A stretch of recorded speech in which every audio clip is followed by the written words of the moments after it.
My dad vanished. What I found broke me forever. My name is Nathan, and I'm 29 years old. I never believed in the supernatural.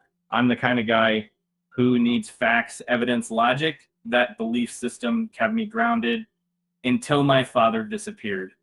It was late September when he told me he was heading upstate for a solo camping trip. And he always did that in the fall, called it his reset. In just a few days alone in the forest, with his camera, journal, and no cell service, he said it helped him clear his mind. But this time, he never came back. At first, I wasn't worried. He'd done this dozens of times. He'd disappear for 3, 4 days, come back with a beard, 400 nature photos, and a smile like he just saw God. But on day 5, there was no call. On day 6, I called the ranger station. By day 7, we had a search party. They found his tent zipped up from the inside. His backpack was there. His boots were neatly placed by the fire pit. But he was gone. Just gone. What chilled me to the bone was what they found 100 yards from camp. A single footprint. Just one. And deep pressed into the mud, a barefoot human print, larger than anything I'd ever seen, and there were claw marks next to it, as if whatever it was had hands. They told me it was probably a bear, that he got lost, that maybe he fell or wandered. But I knew my dad, he was ex-military. He didn't get lost, he didn't wander. The local sheriff gave me a box of his recovered belongings. Most of it was junk, maps, a lighter, trail mix. But at the bottom was his camera, a high-end Canon DSLR. The lens was cracked, but the SD card was still intact. I didn't look at it at first. I couldn't. Just seeing that box made me sick. I left it on my shelf for weeks, unable to touch it, until the night I had the dream. I saw him in the forest, naked, eyes wide open, skin pale as paper. He was mouthing something I couldn't hear, but his eyes were bleeding. I woke up in sweat, heart racing. I ran to the shelf, grabbed the camera, and popped the SD card into my laptop. There were 74 photos. The first 50 were normal. Trees, rocks, the river, a squirrel on a log. Then around photo 51, everything changed. It started with something in the trees. A dark shape, always far, always just out of focus, and closer, closer, closer. By photo 60, it was standing behind him. I froze because whatever that thing was, it wasn't human. And I stared at the photo for a long time. Photo 60 showed my dad.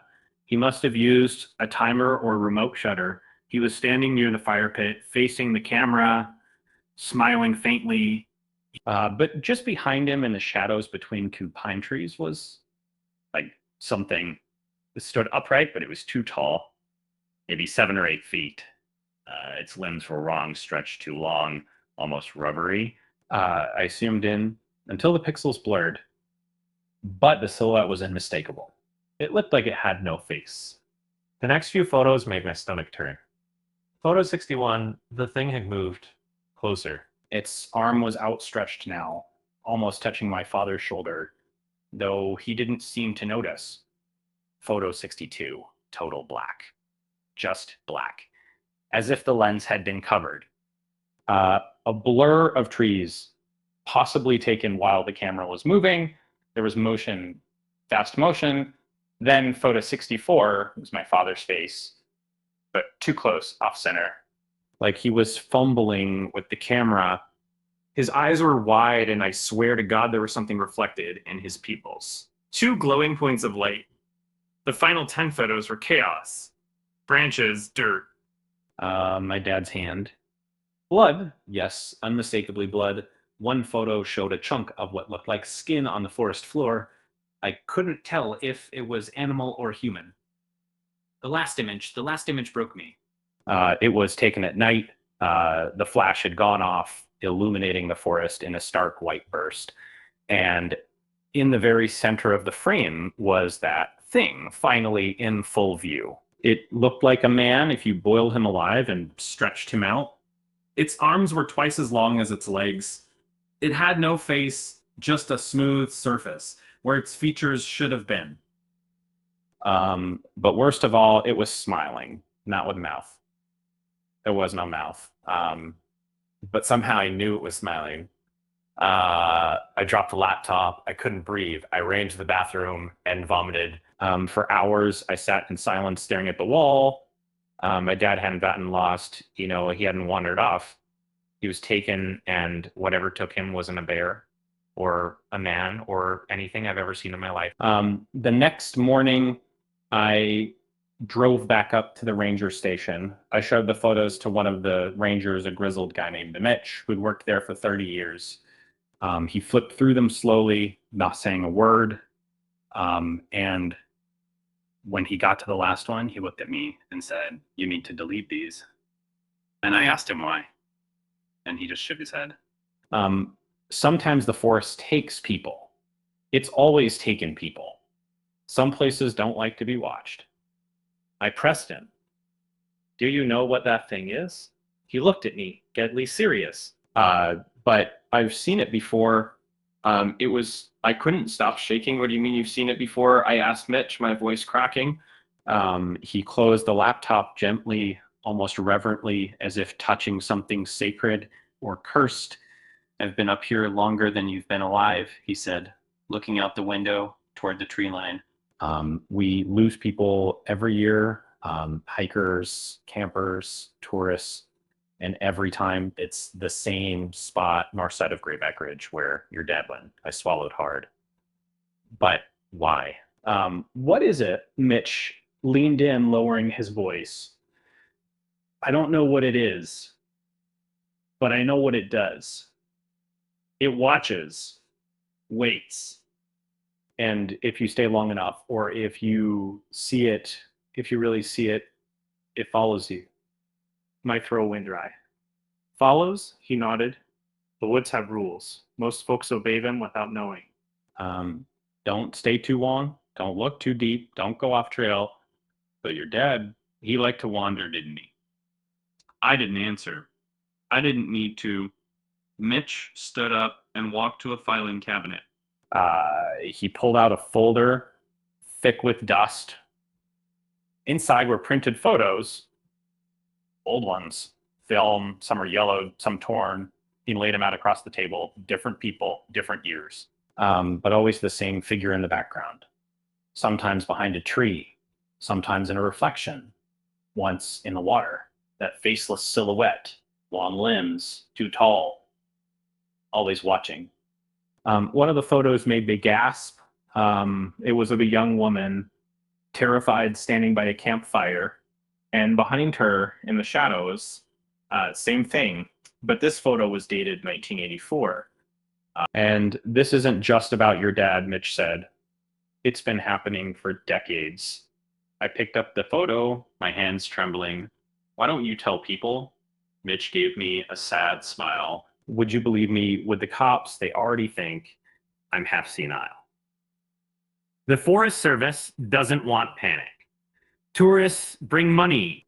Missing people get, chalked up to bad luck or poor planning. I looked him dead in the eye. "I'm going back." His smile dropped.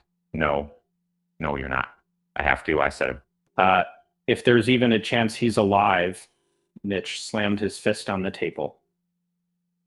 "If he is alive, you don't want to see what's left of him." That silenced me, but it didn't stop me. Because something in those photos, especially the one with the blood, something felt incomplete, like there was more, like a message I hadn't understood yet, like my dad had left them for me. That night, I packed my bag, tent, flashlight, knife, my dad's old compass, and his camera. I drove up before dawn. As the forest swallowed me whole, I felt something strange. Like the trees were holding their breath, like I'd stepped into somewhere I wasn't meant to be. By sunset, I was at the campsite, untouched, boots still by the fire. But now there was something else. Carved into the side of a tree with deep, frantic gouges were 3 words. "It's not done." I stood frozen in front of that tree. It's not done. The letters were deep, jagged, uneven, as if scratched with a blade or maybe even fingernails. It was fresh. Too fresh, like it had been carved just days ago. But no one had been here since they called off the search, unless he was still alive. I looked around. The forest was silent. No birds, no wind, just this thick, pressing stillness. The kind that makes your ears ring. I set up camp exactly how my dad would have. Same tent placement, same fire pit. I even placed his boots back by the logs like they'd never moved. I didn't know why. Maybe I thought mimicking everything might draw the thing back. Or maybe it was just grief. At night, I didn't sleep. Every creak in the trees made me grip the knife tighter. Every gust of wind became a whisper. I swear I saw movement just beyond the tree line. But when I shone my flashlight, there was nothing. At 3:17 a.m., I heard it. A branch snapped. Not far. Then breathing, heavy, wet, and a voice. But it wasn't words, it was imitation, like a recording trying to be a voice. Glitchy, garbled, Natha, my blood turned cold. It was my dad's voice, but wrong. Hollow. Like someone was dragging his name through gravel. I unzipped the tent and stepped out. There was nothing. Only the trees and... I took the flashlight and scanned the perimeter. That's when I saw the footprints. Bare feet, bade deep, and beside them, drag marks. I followed them. I don't know why. Instinct. Maybe both. About 50 yards out, I found something tied to a tree with twine, a bundle of moss, sticks, and something wrapped in cloth. It was a totem, like something a child would make, except the cloth was from my dad's jacket. I recognized the stitching. Inside, I found a Polaroid, not digital, not from the DSLR, an old school instant photo. It showed me standing in the forest, taken from behind a tree. My hands started shaking so violently, I dropped it. Something was watching me. Right now, right here, I ran. Branches scratched my face, tore my shirt. I tripped twice, nearly broke my ankle. But I made it back to the camp. The tent was gone, just gone. No torn fabric, no poles, nothing. Like it had never been there. Only thing left, the boots. But now they were filled with blood. And next to them in the dirt was another message. This time written in blood and in long shaking strokes. Bring it back. I didn't sleep the rest of the night. Just sat with my back against a tree, knife in hand, flashlight aimed into the dark. And I realized something horrifying. This wasn't about my father anymore. It was about me. By sunrise, I was broken, my throat was dry, my hands numb, and my mind on the edge of something I didn't recognize, something feral. I wasn't scared anymore. I was hunted. I packed what little was left. The boots stayed. I wasn't touching them. The blood inside them had congealed. It hadn't rained, and it was still warm. Fresh. And that word kept circling in my head like a buzzard. I needed to leave. I'd already decided that. But as I started hiking out, back down the trail, I heard something that stopped me dead. Laughter. My father's laughter. It echoed through the trees like a skipping record. Too loud, too close, too wrong. And Nathan, come on. It's saying in perfect imitation of how he used to call me as a kid when I wandered too far at the lake. Don't be such a chicken. That's when I knew. It was using his voice. And not just the sound, it knew what to say. It knew our memories. It knew what would stop me. I turned back around. Don't ask me why. Maybe I was desperate. And maybe I never still out there. Or maybe I'd already gone insane. And I just hadn't noticed. I followed the voice for almost an hour. deeper into the woods that I knew existed.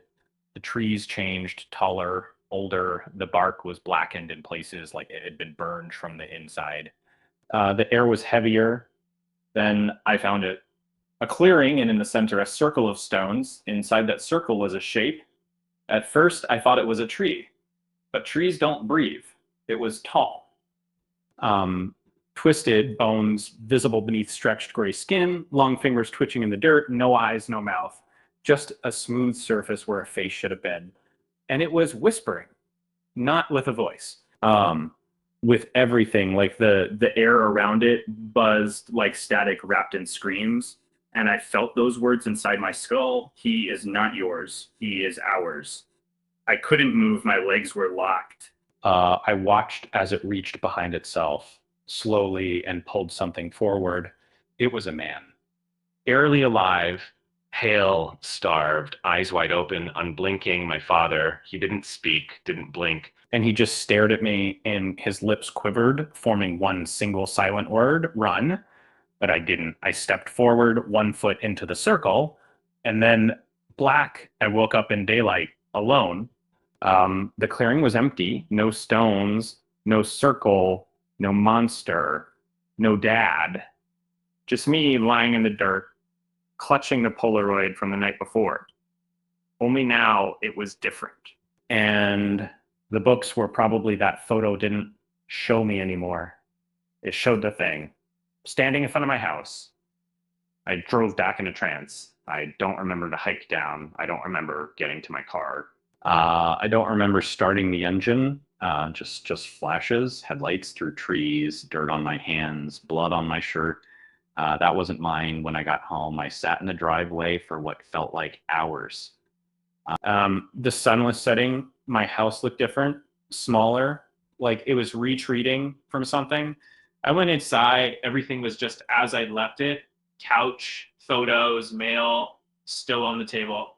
But something was off. Like the house was holding its breath, watching me. I checked the windows, locked, doors, locked. But I still felt exposed, like 1,000 eyes were pressing in from the trees beyond my backyard. I tried to sleep, I couldn't. At 2:08 a.m., I heard a sound, tap, tap, tap, from the hallway. I grabbed the flashlight and crept out of bed. The hallway was pitch black, but I could feel it, the weight of something waiting just out of sight. I flicked on the light, nothing. Then I saw it. On the hallway wall, right above a family photo, 3 words written in what looked like soot or ash. Bring it back. I staggered back, my breath caught in my throat. I wiped the words away with a towel, my hands shaking so hard I could barely grip the fabric. The next morning, I called Mitch. He didn't answer. They drove back to the ranger station. Gone, closed, empty, like it hadn't been used in years. There was dust on the windows, weeds growing through the steps. His truck was gone. His existence was gone. Like I had imagined him. I came home and tore through my dad's things. I needed answers. Anything. Journals, notebooks, receipts. But what I found was worse than nothing. In his last journal entry, dated the day before his trip, it said it came to me in a dream. It wants something buried. If I don't go, it will come here. He knew. He knew what was waiting in that forest, and he went anyway to keep it away from me. And now I brought it back. That night, I checked the backyard. There were footprints, bare, large, deep. Reading up to my window, I called the police. And they came, looked around, saw nothing, wrote it off as wildlife, but I knew. I set up cameras inside, outside, motion sensors, lights. 3 nights later, one went off at 3:41 a.m. I opened the footage. At first, it was just static. Then briefly, one frame, barely a second, a figure standing in the hallway, faceless, watching the bedroom door, then black. I don't sleep anymore. I barely eat. Every time I close my eyes, I see the circle, the stones, my father's eyes, and last night something new happened. I woke up to a knock on the front door, and when I opened it, no one was there. Just a note folded inside one Polaroid, me sleeping, taken from inside my room. I didn't scream. I couldn't. I just stood there holding the photo with numb fingers as my brain tried to convince me it wasn't real, that it couldn't be real, that I was dreaming or sick or going mad, but I knew the truth. The photo was taken from my bedroom inside the house. It showed me asleep, face half buried in the pillow, unaware of the thing that must have stood right over me, breathing on my skin. It had been here, and it wanted me to know it. I left the house that morning. I drove until the gas tank blinked empty, and I had no idea what state I was in. I booked a room at some nameless roadside motel. I left the TV on all night, every light blazing. Still, it came. Not physically, at least not yet, but in my dreams, it didn't chase me. It waited in the woods, in the dark, and standing beside it, my father. Or something wearing his face. He stared at me with blank eyes and said only one word: trade. I woke up screaming, soaked in sweat. When I checked my phone, I had a voicemail from a number with no caller ID. I pressed play. Static for 10 seconds. And then my dad's voice. Bring it back. But this time, there was a second voice beneath his, low, whispering in layers, a sound that felt like insects crawling under my skin. Said, "You are the offering now." And I threw the phone across the room. I don't know how much longer I can stay ahead of it. Every night it comes closer in the corners of mirrors, reflected in TV screens. Once I saw its hand behind the shower curtain, and when I pulled it open, nothing.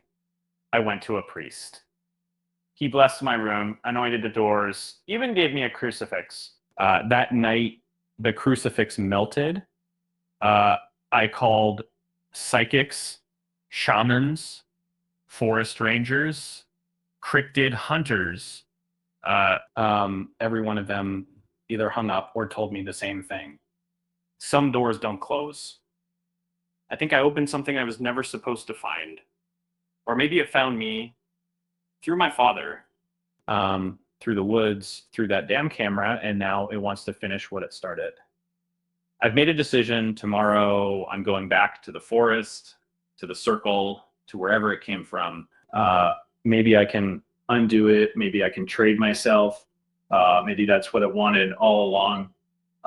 If you're reading this and you find my camera, don't look at the photos. Don't listen to the voices. Appeal to which is, what does the Supreme Court and see go soon? Incur